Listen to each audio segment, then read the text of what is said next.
The following is a presentation of the Black Hollywood Live Network, the first online broadcast network dedicated to African American entertainment. Hollywood redefined. From Los Angeles, California, streaming live thanks to Akamai Technologies, this is Black Hollywood Live, Breaking Into, featuring in-depth interviews with today's most influential entertainment figures, highlighting their tips, tricks, and techniques on breaking into the entertainment industry. You're listening to Black Hollywood Live. And now, the host of Black Hollywood Live, Breaking Into.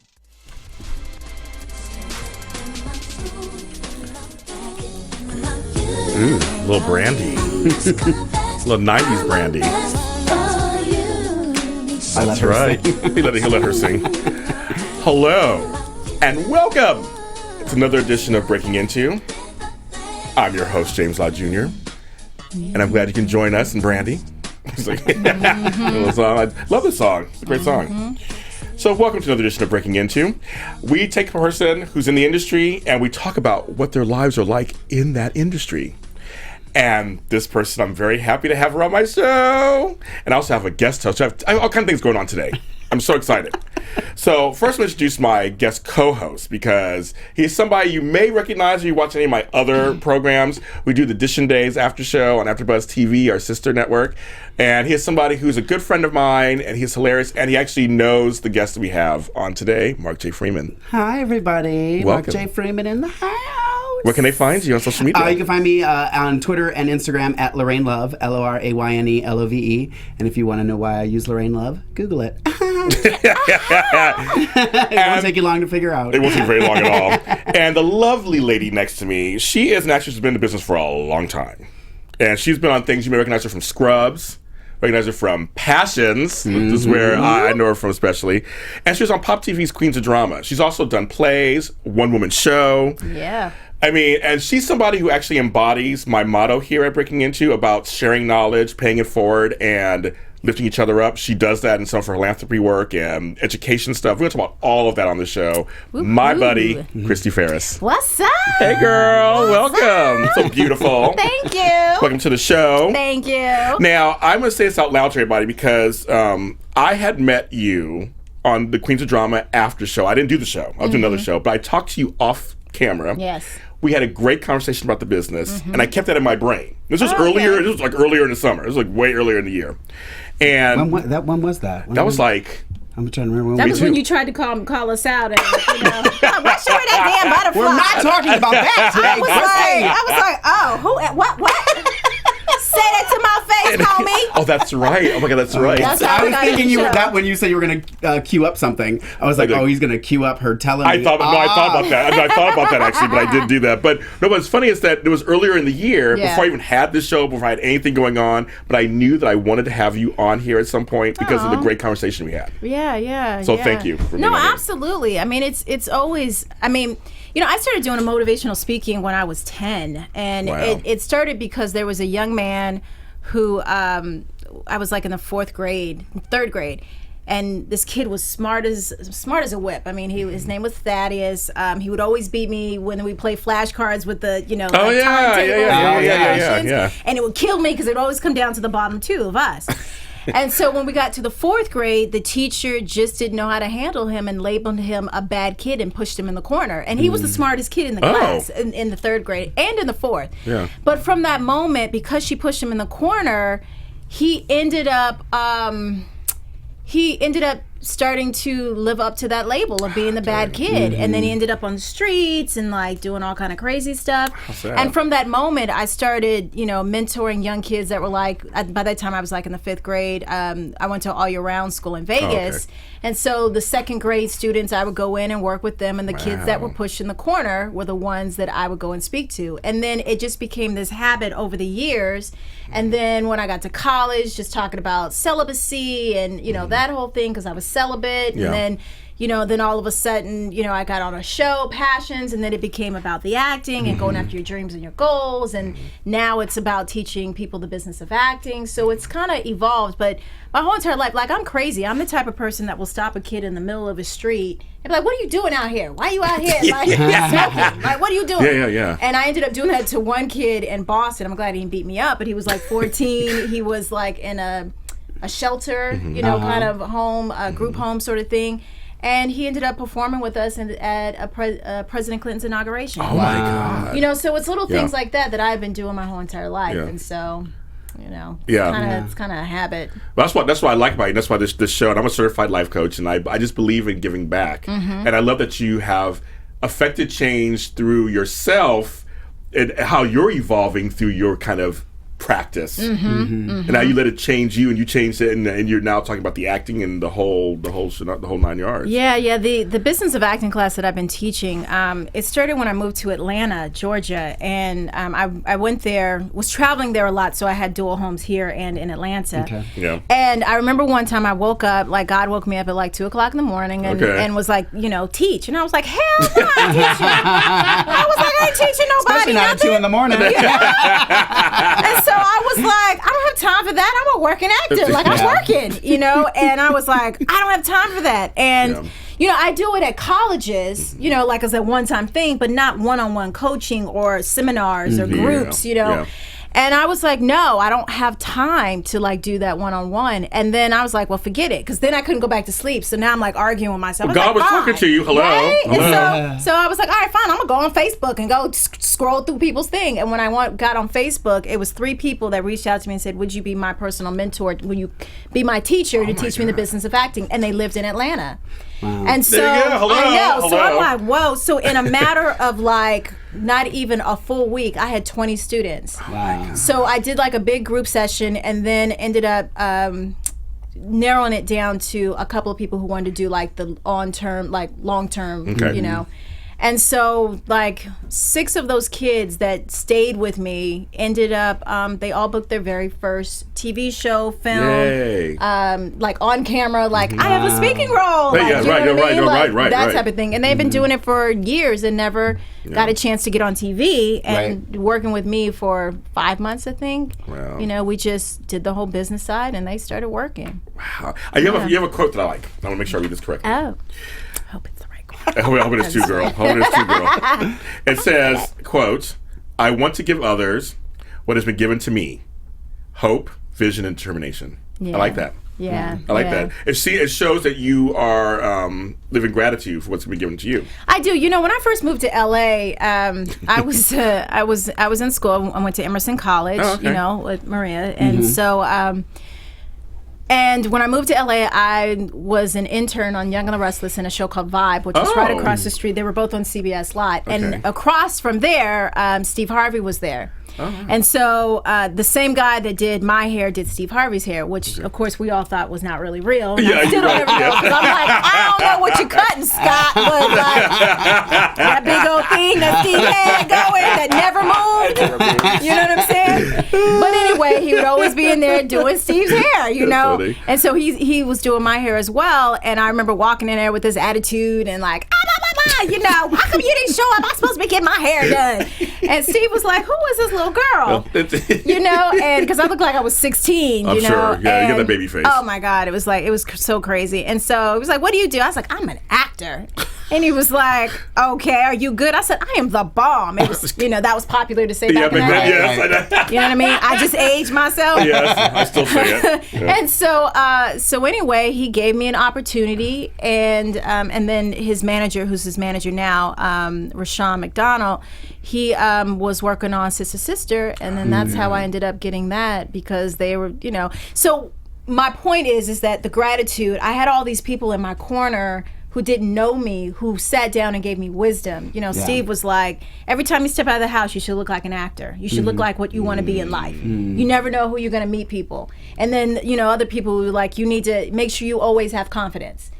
So mind you, when I went in for the auditions, I was scared as I don't know what, because I had never worked before. I'd never been on TV.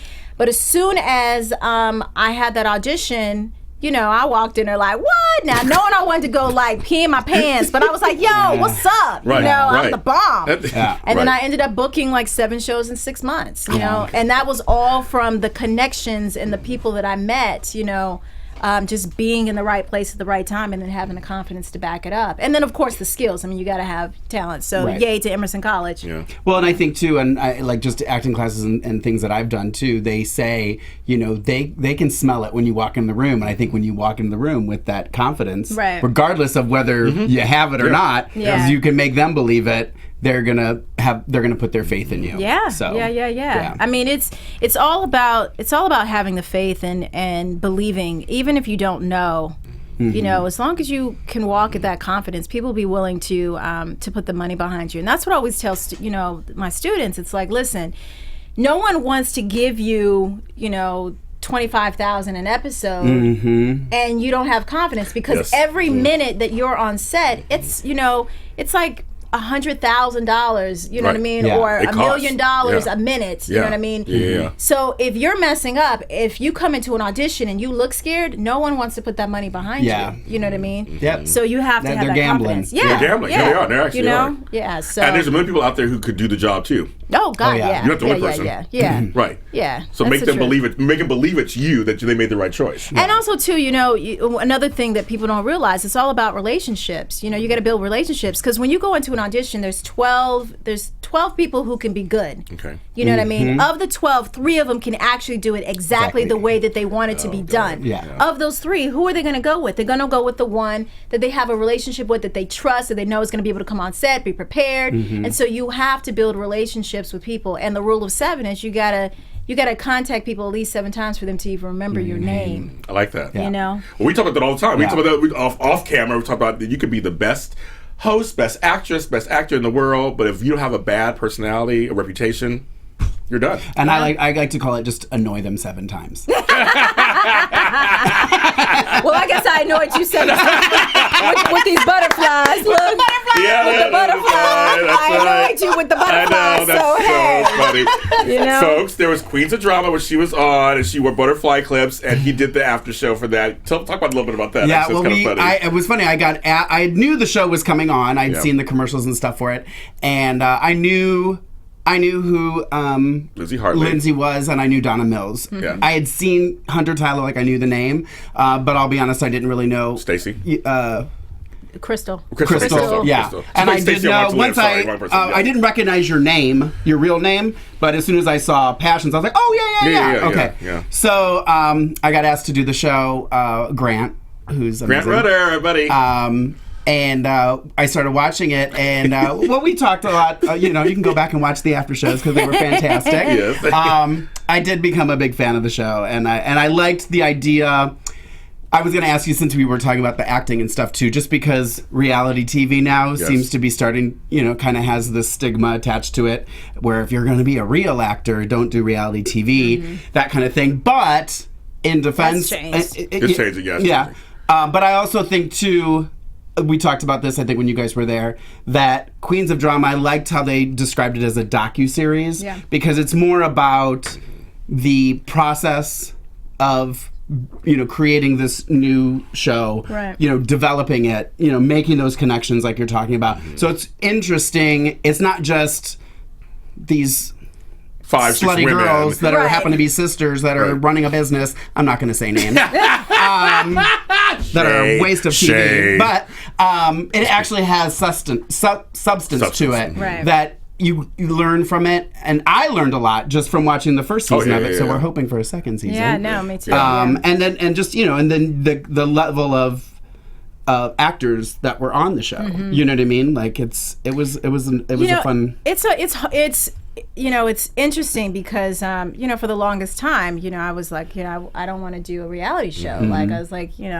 but I realized that when I was doing I would audition, and it would come down to me and a reality show girl. Oh, how funny. And the reality show girl would get it. You know, and it was like because the followers, because of whatever reasons that she has, you know what I mean, and whatever. And so I was like, so I prayed for a year. I was like, okay, I need a reality show, but I wanted it to be about soap operas, and I didn't know, you know, I didn't know what it could be, but I was like, I want to do something that has to do with soaps. Well, and the thing is, too, is your show was, I mean, let's not kid ourselves, Donna Mills, Joan Collins. I mean, these are heavyweights. Yeah, you know what I mean? Like, at least and you're... Vanessa. And Vanessa, and Hunter. Yeah. I mean, everybody was... Like, that's what I'm saying, is like, it was a different kind of experience for me, because I tend to not watch much reality TV other than Survivor. Like, I like the competition type shows. But, like, the other stuff I don't tend to watch very much. But I got something out of it, and I think for you guys, you know, just to develop, like you said, a relationship with these people that are in the business, who have done the work, who, you know, now when Donna Mills is in a meeting and something comes up, I guarantee you pop into her head 10 times more than it would have had you not done the show. Right. You know what I mean? So yeah, and again, I mean, you have people that excuse me. Sorry.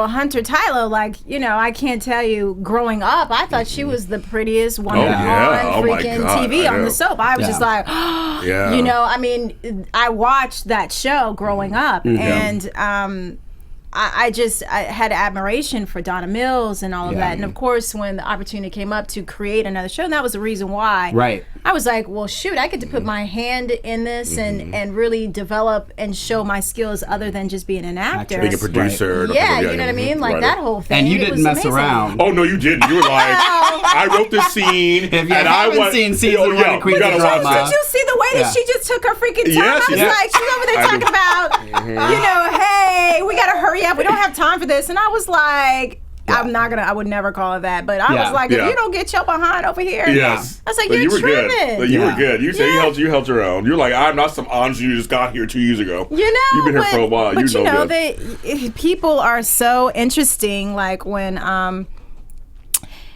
you know, you try to make your mark in this business. I'm very fortunate because I've worked consistently for the last, 17, 18 years. Wow. 19, actually, I think like 19 years, because it started when I was in Boston, had like this commercial. And I'm lucky that I've been able to stay consistent. I have my health insurance since I was 19. You know what I mean? I never had to work an outside job doing anything crazy or anything like that. But, you know, I've never made it to, like, Donna Mills status. Right. You know what I mean? Right. Where, you know, like, I'm balling. Yes. Yeah. But she can make a phone call, and they're like, we'll take the meeting. You know what I mean? And that's what she did. Right. You know what I mean? It was like, okay, Donna Mills, great. Come on in. You know what I mean? Vanessa's attached, great. Well, I want to get to a place where they're like, Chrystee Pharris is attached. No, well, that's not true, because that does happen. And I'm sure it does happen. But, you know, I'm waiting for the network, to be like, oh, Chrystee Pharris is attached. You know what I mean? Like, that's what I'm looking forward to when, you know, they're like, oh, you know, hey, you know. So what do you have to say though to the people that are just starting that don't have the connections? Like, what do you tell people in your class? What guidance do you give for them for the, you know, just for the networking and all that kind of stuff? My thing is that, again, the rule of 7, you got to contact people at least 7 times in order for you to even make it in this business, because it's all about relationships.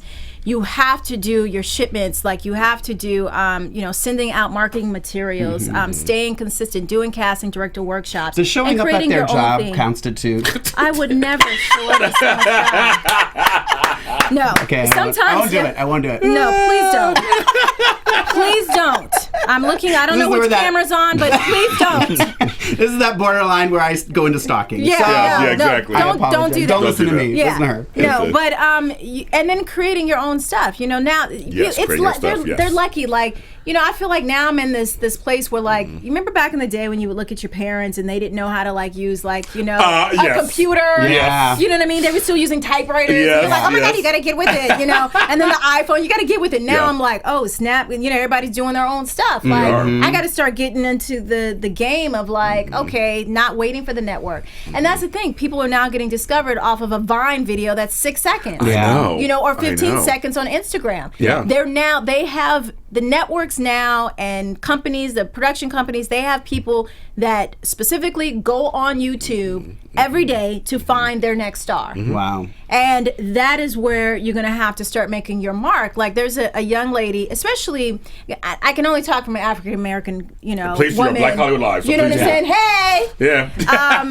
Black Hollywood Live. That's right. We used to have Black Hollywood Weekly here. So, which was great. Yeah. But that got all messed up. That wasn't my fault. Sorry, Maria. I promise you. So, on a different note, you make sure you have the right people in your surroundings when you bring people in as a group. Yes, I but agree on with a different note, I forgot what I was talking about. I went on a tangent. I can only talk from an African American perspective, and so, but there was a young lady named, her name is Issa Rae. And she is, she's got, the afro. She's like, a chocolate girl. She's not, I think from her words or what I've read, Hollywood pretty. She doesn't look like Halle Berry. Right. She's not light skinned. She's not this or whatever. She doesn't this. Curly hair. Yeah. And she decided, okay, she got with her girlfriend, and said, and I'm paraphrasing, but she got with her girlfriend and was like, hey, let's shoot something. And her girlfriend was like, well, I bought a camera. I don't know how to use it. So they just started, doing these web series, and the first couple of shows were not the best. It was just, But all of a sudden, they got 1 million hits, and then they did a second season, then they did a third season. Next, she's got a bidding war from I think Sony and Shonda Rhimes, and now her show got picked up, and it's going to be on HBO. Wow. And I think it's called The Awkward Black Girl. Yeah, her. So, oh my God. Oh my God. It's I know what you're talking about. Like she was Awkward Black Girl. But I'm like so freaking proud because she did her own thing. Now the only thing I'm pissed off about is that when I had the audition, you know what I mean? Like I was light skinned, so I couldn't audition for the show, and I was they wanted somebody chocolate, so there's some reverse racism. I can't help it that I'm light skinned. My ancestors. I can't help it. Yeah. Well, I went to audition once when I was doing acting for a while, and I went in. I'm in my 40s, and I went in to play a grandfather in their 40s. They're like, "You don't look like you're in your 40s." Heck no, But I'm like, but that's what most black folks who are our age, we kind of look like this. Exactly. So I'm being real, but they want somebody who look extra old. Right? Because how old?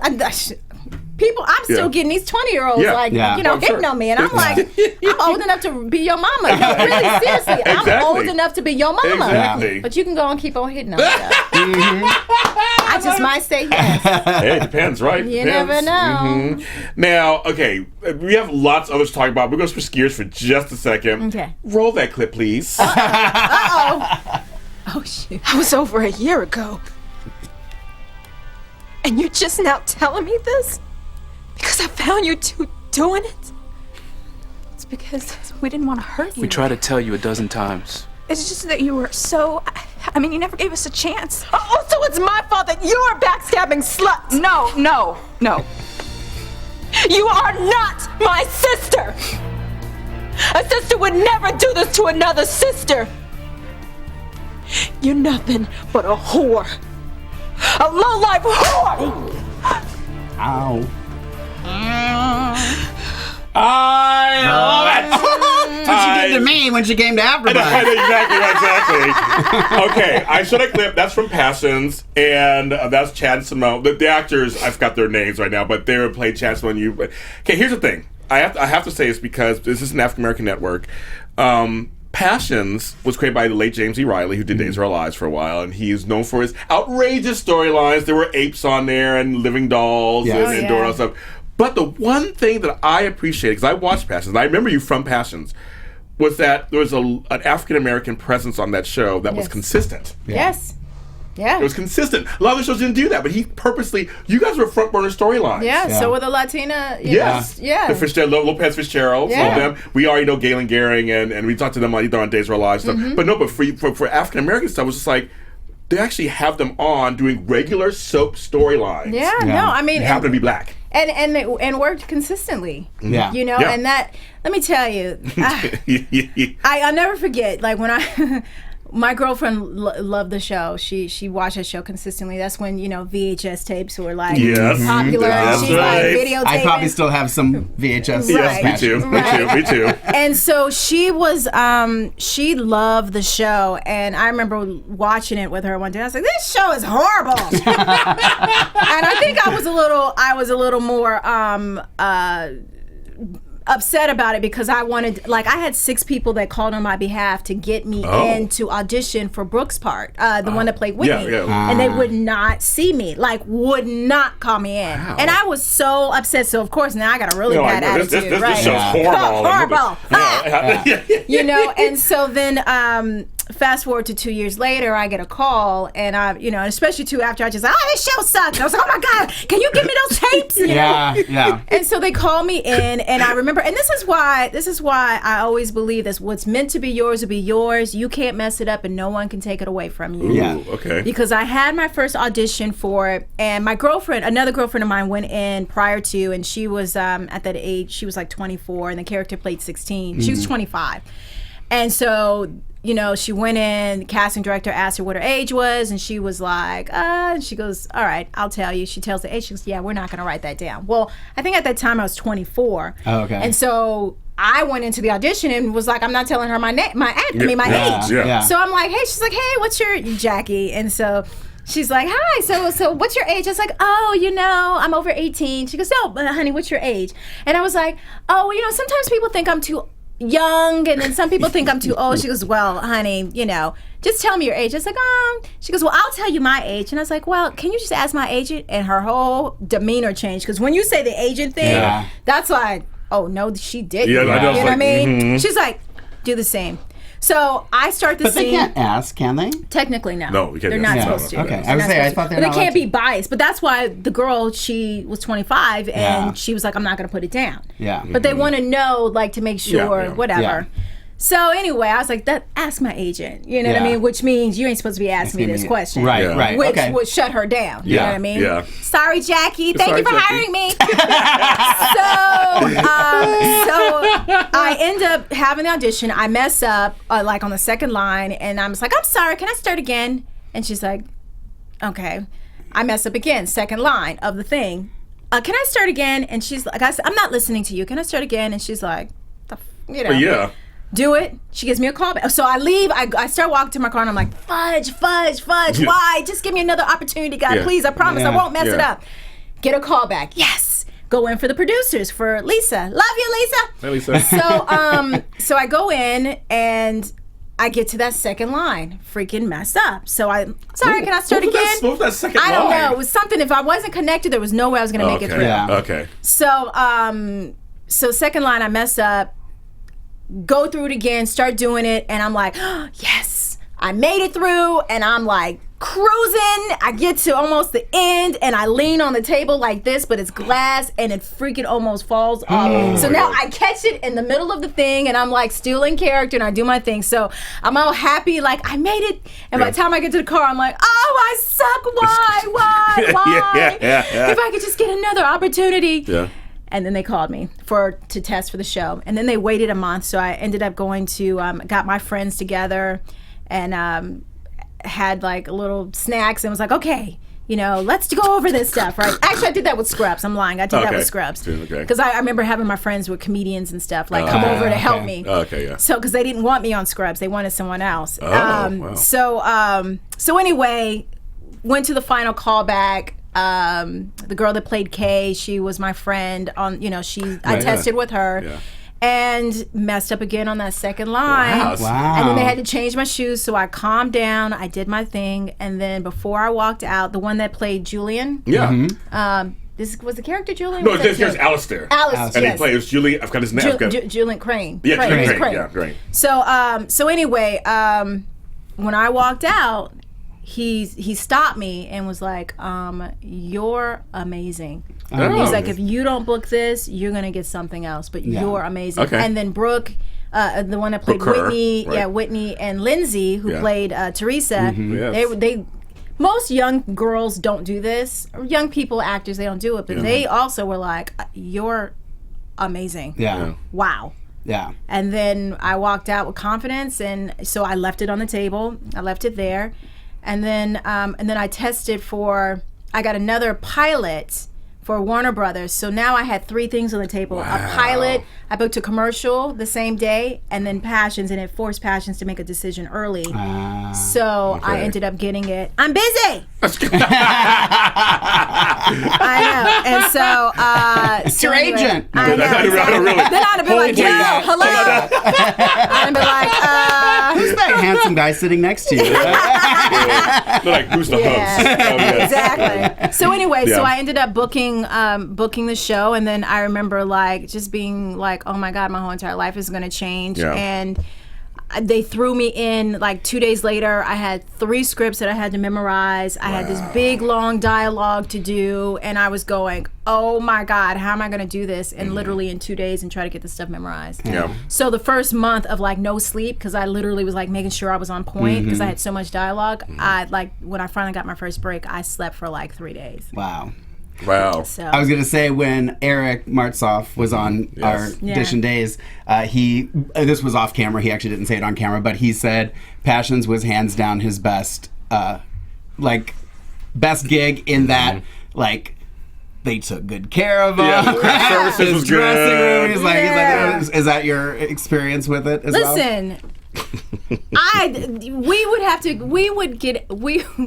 to be there at 6:30 in the morning, and some nights 9 times out of 10 for the first 6 months I was on the show, we were not leaving till 11:30 at night. Wow. I mean, it was like crazy. Yeah. And I loved every minute. I would walk in there like, hey!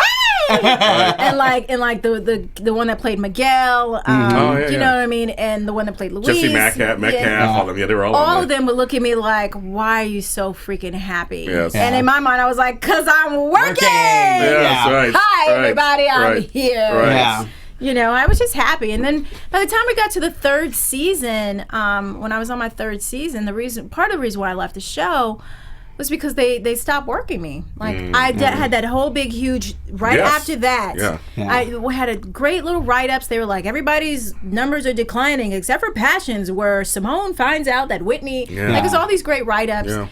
And then they just stopped working my character. And I just was like, what happened? And then that show, All of Us, they were interested in me playing Jada. Oh, wow. Show, okay. But I couldn't get out of my contract. And it really sucked. I didn't try, but I was like, so I was pissed. So by the time that 3rd season, I was like, I don't want to be on a show where I'm not working. Yeah. You know what I mean? Like, you know, and you have to, and they had to pay me. They had to pay me the money that I was guaranteed. So I'm like, you should have just worked me. Yeah. You know, now you still got to give me this big lump sum of check. And, you know, and I was just, I was kind of sad about that because I like to work. I'm happier when I'm working. Yeah. It's funny. Tracy Ross's mother and my mother were friends. Oh, really? So we just hung out like 2 nights ago. I loved her mom. So I mean, it was kind of funny. I remember her when I was a kid, and stuff, they were all in this. My mother used to work for Butler Elementary School, and they were all teachers and things. And so I don't miss Ross, but I never met Tracy though. I never met Tracy though. But to get her on the show. I know. I'd love to get her on the show. Yeah, I'll bring her. Thank you. Yes, let's do that. Because I would love to talk. Because she's been in business for a long time too, and from modeling stuff and. Gosh, she was the first Star one. Search. Yeah, Star Search. Oh, I know the history. Man. All the histories. I was just like, oh my God, because you know there weren't a lot of black women on TV during that time period, and I just remember going, and I thought I was going to be on Star Search because I was a singer. I thought I was going to be a singer. Oh, how funny! You know, I was like, I'm going to be a singer. You know, and I just remember going, I'm going to be on Star Search like her. Of course, she was modeling, but you know, I remember from that. But it was just part of a little hometown, like, oh, somebody we know on there. So Star Search is very exciting. But anybody African American, but back then we were watching because there was no social media, there was no internet. We're like when I got to interview James Reynolds, who plays Abe, and who's also on Generations, and stuff. I told him, like, you were like somebody I got to see growing up because there weren't many of us on daytime soaps. Yeah, exactly. He's a great people. He's really really good, great guy. Yes. He's a good friend of mine. He's a good guy, and he has the theater, the Center Theater in Pasadena, and him and his wife are just amazing. Yeah, I performed people. over there. So. Oh, you have? Okay, I did In Search of O, my one-woman show over there. Well, I went to your one-woman show, of course, and but back to Passions first. So I don't ask the question, would you ever do a soap again? That just means that's whatever. But my question is, if you were offered a soap role, what kind of role would you like to play on a soap, you would think, that's at this a good point? one. I don't care. I just want to work. I had a feeling you were going to say that. I was like, I don't want to ask the rote question. Like, you're going to sub. I mean, but like, I had an opportunity to do. One of the things I do regret, because the one show that I always wanted to be on was Young and the Restless, and and so I tested for Young and the Restless like a week after I graduated college because I was an intern, and again building relationships with people. So I was super excited about it, and I ended up not getting it. I was green. I tested with Shamar Moore, and then right after I got off Passions, they asked me to come back again, and it went very well.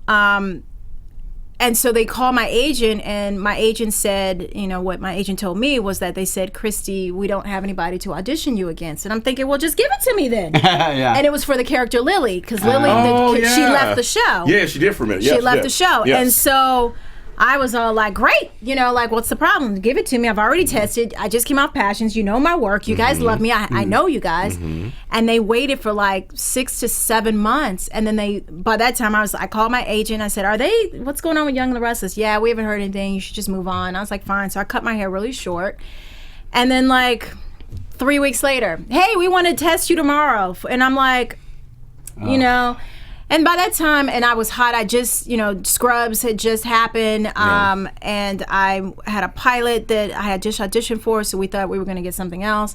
And so I passed on it, but I really wanted to do it. But it was kind of my management team who was like, no, we think you should pass. We think you're going to get something else. And then I didn't get shit. Sorry. But, so that was the one thing that I wanted to do. I really wanted to do that show. And because I was always a Young and the Restless fan. Young and the Restless now, please. She's ready. I'm ready. So this time she'll accept. She'll do it. Yeah. Give her a good role. I'll play anything. And I'll slap anybody. Right, exactly. You need me to do. We'll show that clip again, right? I'll sleep with anyone. I'll be deceiving if I have to. I'll steal somebody's baby. I'll kill someone. Just as long as you bring me back to life. If you kill me. Yes, exactly. I need long term. That's where it happens. Daytime. Yeah. Now you did do Scrubs, which I know you from that too, of course. Yeah. And so Donald Faison. Yeah, he's. Come on, talk about that a little bit. Well, Donald and I met years ago, like the one that played. Do you guys remember Bud Dion? Dion Richmond. He was on. Oh my God, he played Bud on the Cosby Show. Yes. He's also on Sister Sister. Yes. Okay. Remember Rudy's friend Bud? It was like Bud. Yeah. And then he played the boyfriend on Sister Sister. And so I worked on that show. I was just at Tyrese's party yesterday, and Tyrese was on the show as well. I met all of them during that time period in the late 90s, 99, you know, that whole thing. Yeah. And when I got a chance to work with him on the show, I mean, it was such a joy. Because I know you're funny. Off camera, I know you're funny. So I'm glad to see you do some comedy. Yeah, well, I started off doing comedy first before I did. I was doing, you know, the Sister Sister, Moesha, you know, Steve Harvey, all those shows. So I started doing that first. I'm really known for comedy. Yeah. So when Scrubs came along, they didn't want me. They wanted another girl that I knew. They were just like, hey, my girlfriend worked on the show. She's like, hey, just so you know, they're really looking at such and such. And I was like, really? They're like, but she's not funny. So I was like, oh, she's not funny. That's not her strong point. I said, oh. So I got my friends together, and who some of them were like comedians, and some of them were just regular actors, and I had them in the living room, and I was like, well, what can we do to make it funny? Yeah. And then, you know, that's when I did the little, you know, walking down the step thing, and I added some extra thing, because one of the things that they said was Scrubs is not, when you look at the script, it's not funny. Right. You have to find the funny. Yeah. They're very slapsticky, they're very visual. That show's very visual. Right. Yeah. So you have to find it. And so that was what she said to me. So I found the things that made it funny. And when I went in for the audition, it was so many girls that, I mean, you name it, all the big stars at that time were huge. You know, they were all in there. Because I mean, it was a big thing that he was bringing on a black girl to play his girlfriend. Yeah, you know? Yeah. So finally, we get to the final call, and I go in, and Bill Lawrence, who I still admire to this day, he says to me, he was the creator of Scrubs, and also the Cougar new one. Town and Undateable. Yep. Yes. So what ends up happening is he says, listen, if I don't laugh, you know, don't take it personal. I hate the script. I can't wait for it to be changed and whatever. Oh. So I had also did this whole visual thing. This is another thing, you guys. If you guys want to make it in anything in life, I literally will draw stick figures, I'll write, I'll visualize what it is that I want, and it always happens. Yeah. So I visualize them laughing in the audition room. Okay. That the producers, and they'd be like, you're so funny, here's $10 million. We love you. I didn't get the $10 million. But you get the part. But I did get the part. Yes.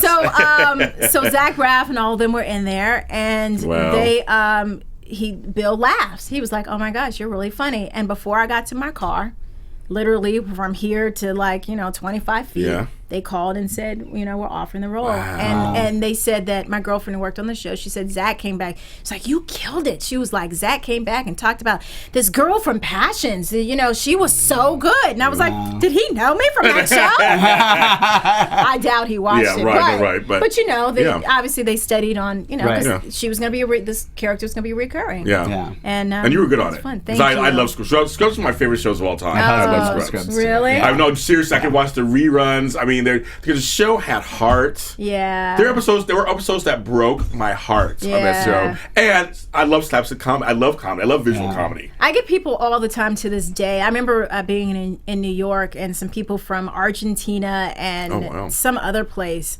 I think Germany or something, and they were walking by. Yeah, my husband's German. Really? He loved. Oh my God, they're huge. I did an autograph signing down there. Oh wow. Oh yeah, they flew me. I'm like, I was a reoccurring.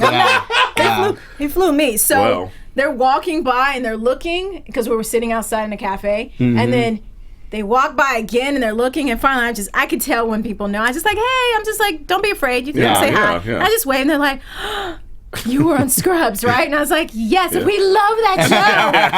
And I was like, well, come on, let's take a picture. And so they're like, really? I was like, just tweet it. Yeah, exactly. That's all I ask you to do. Give me some press. You know what I'm saying? And so, but the Scrubs was huge. That was probably one of the best jobs. And watching them, they were really funny and creative, and I loved it because we would do what was on the script, and then right after that, we were allowed to do whatever we wanted. Oh, that's nice.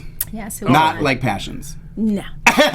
Or daytime in general. No. From the sounds of it. You stick to the script. Yeah. We always talk about that with some of our actors. They always say, how much is ad lib? And they're like, not that much. Or only a few of them get away with it. A few. I guess. Also, you had a one-woman show. I do. And so how's that going? Because I one of my first guests on this show, his name is Joshua Silverstein, had his first one-man show earlier this year. Oh. And he's black and Jewish. And he talks about the whole thing of being that in L.A. And great guy. First episode of my show, you can watch it. But I want to find out your thoughts about putting it together and how it was for you, putting together a one-woman show. It's all about you. It was. It started out as I wanted to write a one-woman show. I had went through a divorce. I waited until I was 27 to have sex, and I waited until I got married to have sex, and so it wasn't the best experience. And so I'm sure. And people don't like to talk about. People don't like to talk about those things. Everybody makes it seem like sex is like the bomb every single time. Yeah, exactly. You know what I mean? Everything's wonderful. So young girls and young guys, I'm telling you right now, it's awkward, weird, and like, oh, what? Yes.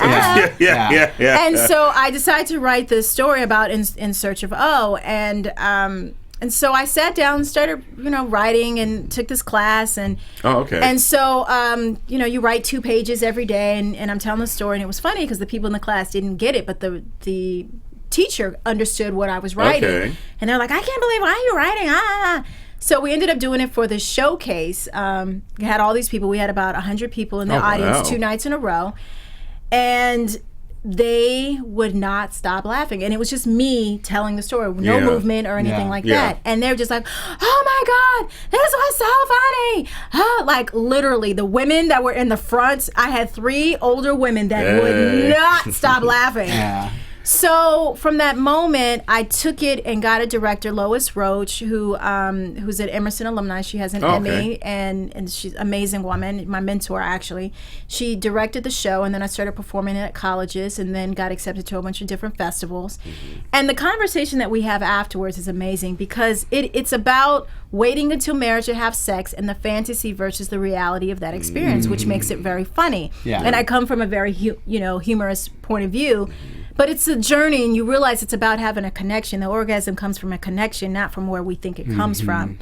And so, and I think that's the reason why colleges really love to hear it and see it, and then talking about waiting and searching for it. And there's different characters like I speak to my aunt. I talk to my aunt about it and realize that the women in my life didn't have orgasms. And then I go to a sex shop and a bookstore and then a pole dancing class. So I have a pole dancing and the little Latin. No, don't be afraid. Come on in. No, don't be shy. No. And I'm now working on a Haitian accent for one of the other characters. And then I'm sure next year I'll be putting it up again and traveling around. Oh, nice. Yeah. Because you've done stage direction stuff. I mean, any questions you have about that kind of stuff? Well, it's funny. You were just talking about Emerson. We just had I work at the Odyssey Theater now. I'm the box office manager there, and Emerson just did a showcase there. So that's so funny. Like, we were just talking about Emerson. I'm like, wait a minute. Yeah. It's got to be the same Emerson. Yeah. No, Emerson was great. I remember performing there and having the students, like, usually, after a show, kids usually get up. Yeah. Not one student left, and they stayed for 45 minutes having a talk back about the subject matter. Wow. And that was deep. It was the best thing. And had you done other live theater prior to this? Yes, but the first show that I did live with movement was at Emerson. Okay. Like, I talked a lot of mess, and I went to the school. I was like, yeah, I have a one-woman show. And they were like, oh, really? Well, let's set a date. And I was like, oh. I was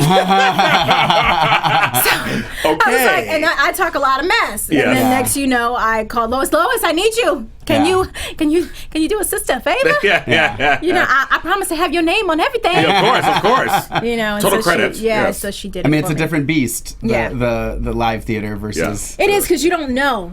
Especially too with... And I had to change the music because I was concerned that they weren't going to know some of the songs because they were so young. Oh, how funny. I was like, I got I'm every woman. It's like... They're like, who's that? Where's Nicki Minaj? You know what I'm saying? No, but seriously. Right, that's my alarm song that wakes me up every morning. I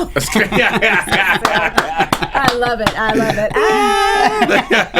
Just as a reminder to myself. Hilarious. And so doing the one woman show, what have you learned about yourself while doing it? The process. You know what? Someone actually told me. I had these girls that came that were drug addicts that came to the show to see it. And the first time that I did it without movement for the showcase, and they came up and they said, I totally get it. Well, when I wrote it, I didn't know what the heck I wrote. I didn't know. I was like, I don't know. I just wrote it and did it. Tell me, what did I write? Right. And they were like, it's about the connection. And I was like, because as a drug addict, you're trying to disconnect. And I realized that that's what I was trying to disconnect. And then I realized it's about a connection. And I think what it did was it also helped me to realize what I really want in a relationship. And what I don't think I really wanted. I don't think I knew what I wanted, and I married someone who was my best friend from junior high school, and we're still friends, but we weren't. Did he see the show? No. Oh, he didn't? However. Okay, I was like, you didn't? However. That's all I've been thinking. Me too. However, I did this talk show because I was doing this show in D.C. And they posted because I did like a little bit of the beginning of it, talking about, waiting, this is what happened. And he was like, Christy, he called me up. He was like, hey. I was like, hey, how you doing? What's up? How you doing? Oh my God, how you doing? He was like, so I saw this little video clip of your one-woman show that you told me about, and luckily I have a sense of humor. Like, I was glad I could laugh because you said some. I was like, oops. Yeah. Right. I was like, Were you hesitant at all as you were writing the show about the subject matter or I did about him? because I was concerned about putting something out there, and of course there's you have to embellish on it to make it funny, to do some things, but there was a lot of truth to it. Of course, he didn't know that was the truth of what I was thinking in the midst of the stuff. You know what I mean? Because I'm just like, wow. Like, I talk about like KY jelly, like, like trying to put it in before he he gets out of the shower and and I'm like, because I don't want it to hurt because everybody was telling me it's going to hurt. So I put KY jelly and then he, does some stuff and I'm going, that must taste kind of nasty. What is he doing? Like, oh my God, is this supposed to feel good? Like, what is this? And then I'm just like, well, at least it doesn't hurt. Why do I smell flowers in here? I smell flowers. I'm allergic to flowers. Oh my god. You know, I'm like, oh, those are the candles my girlfriend's bought and put it on the thing. Wow. I think, oh my God, I gotta sneeze. Oh my God, I have snot running down. I need to get up and blow my nose. Wait, no, I don't want to get up because if I get up, I'm gonna have to start this all over. And I just want this to hurry up and be over with. Oh my God, I have to do this again tomorrow. Wait. When is your? Where is your? What's your show now? What's your show? Right? Yeah, I mean, it's like people are just like. When I say laughing, they're just like, people are red in the audience because they're like, I cannot believe. It's so relatable, though. It's so relatable. Because you're just like, people don't, everybody. We're not in a movie. We're not in a movie, folks. Right, but it's like the movies, they make it seem like, and everything's so wonderful. Yeah. And not to say that, hey. It can be. It can be. Oh, yeah. But my God, when you're just like, some days you're just like, oh, God, I need to do my laundry. My don't sweat out my roots right now. This is Black Hollywood Weekly, so all the black women and the black men can relate. And some of y'all who date black women can understand when a black woman's like, I don't sweat out my hair, homie. My next appointment until like 2 weeks. I know that one. Look, she's on vacation. Yeah, right, exactly, right. So those are the things that we think about. Oh my God, I want to see the show now. I want to see the show. Perform it right now. No, you said you're working on doing it again. Yeah, I'm doing it. This year was so busy because I was my film Steps of Faith that just came out. Yeah. We were on tour we were in 20 festivals and we won like 13 awards. Yeah, you're busy. Yeah, 2 Best Actress and 2 Best Films. Congratulations. Thank you. So I was doing that this whole entire year and working on different TV shows. And then of course, Queens of Drama. So I was so focused on that, but this year coming up, I'm going to be hitting different cities. If you're interested in me coming in and speaking about the business of acting, please hit me up. I would love to do a seminar in your area if you're interested, or one-on-one. You can contact me. You can, Chrystee Pharris at Gmail. Really, the business of acting workshop at Gmail is the best one because then your emails won't get mixed in with my regular mail. But you can contact me and I would love to sit down if you're interested, but if you're really serious. I'm going to actually talk to you about next year. We're going to, because I have another show that I'm putting together. I know. That's like hanging on stuff. So we're going to always talk. Doing. Yeah, I'm always doing something. But we're going to do something with that where I'm going to have you on talking about that. Yeah, sounds good. For sure. Our time is just... I know, it's almost... And I got to make sure, because I want to sing happy birthday to you, too. Yes, because it was Mark J. Freeman's birthday recently. How long a week ago. Today? It's a week ago. Today's the 20th? Okay, yeah. A little bit ago. Yeah, a little bit ago. And she wanted to say a little happy birthday to their buddies. Yeah. So you can go right ahead. Well, let me wear my butterfly while you sing. Because I was hot gluing the before I got here. There's the camera so I can see. There he is. There we go. Yeah, it's so funny. It's in. There we go. Okay, ready? Go ahead. Okay. Happy birthday to you. Happy birthday to you. Happy birthday, dear Mark. Happy birthday to you. Oh, beautiful. Happy birthday. So much. Oh, my God. That's so beautiful. We've come a long way. Yes, we have. From the adversary. Talking about her butterfly. I don't know why she wearing that butterfly. She's too old for that. I was like, yo. That was the best. That was the best. It was awesome. Oh, thank you so much. So, the business of acting, you're out there, and that's why I want you on. You have your hustle on. Yeah. But you're also very humble. And I appreciate both of those things very much. Thanks for being on today. Thank you very much. And Mark, thanks for coming on today also. Thank you for having have you me. back as a guest host again. So good to see you, and I look forward to season 2. Yeah, season 2 hopefully. Season 2 hopefully. Because I haven't heard anything either. I don't know. We hopefully should be shooting, the first quarter of next year. So That's what and there was a casting notice for new. Yeah, I saw that. I saw that. Yeah, and then because we don't know what happened to Hunter at the end. Exactly. That's why we don't. But again, too, I have my purse line and stuff like that. Once all that stuff, once all that shit happened with. excuse me. Sorry. All that stuff happened with Donna. I just was like, well, I got my own thing. And so I've taken.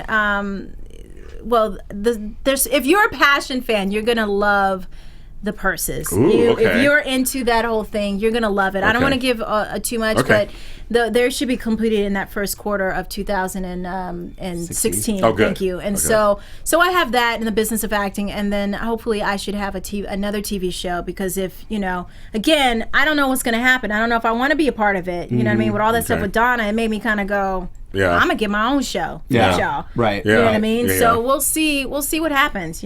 Well, if you do or you don't, you should still come join us at AfterBuzz for the after show. Oh, you should. More fun if you're not. Oh, I know. I'll be like, them tricks. they missing me. They should have let me write my own show. I'm the star.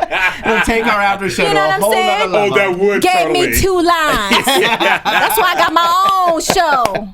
So make sure you go. It should still be on Pop TV. I think you can watch past episodes, I would assume. Yeah, PopTV.com I'm not or really something. sure. I'm not sure either. I don't know. We'll see. Because I think some people tried to go on and find it, and they couldn't find it. Oh, really? Okay. Yeah. But more of her career will be on my Facebook page, Breaking Into. You will be following her, put all her links and all kinds of stuff going on with her. So you can go to that page, follow it, like it, and you can follow her on there. I'll be posting things for the next 100 years. Yeah, with you, and thanks. It was Black Hollywood Live. Yeah. I was about to call it Black Hollywood Weekly. Yes, yeah. Black Hollywood Live. All of you guys out there, thank you so much for watching. Yes. Thank you for having me too. Thanks for having you too. Where can they find you, Mark? Actually, on Instagram and Twitter at Lorraine Love, LORAYNE, and on Facebook / the Mark J. Freeman. Woo woo. Or at the Odyssey Theater box office. That's right. And of course, you can find me at Black Up LA on Twitter, James Lott Jr. on Facebook, the Breaking Into page. On YouTube, go ahead and like us, comment, rate us, tell me what you think. I read all the comments. I do.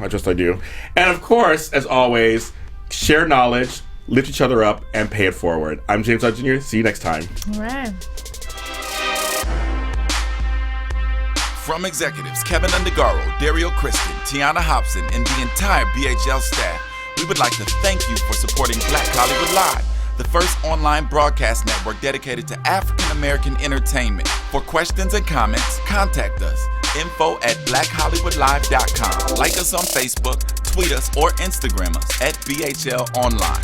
And I am the official voice of Black Hollywood Live, Scipio, Instagram me at KingXOBay. Thanks for tuning in. Hollywood Undefined.